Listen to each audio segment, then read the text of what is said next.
I worked for the Umbrella Corporation in a secret laboratory developing experimental viral weaponry. There was an incident, a virus escaped. Everybody died. Trouble was, they didn't stay dead. This was the start of an apocalypse that would sweep the entire world.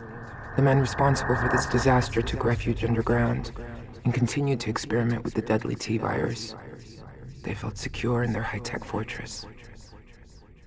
But they were wrong.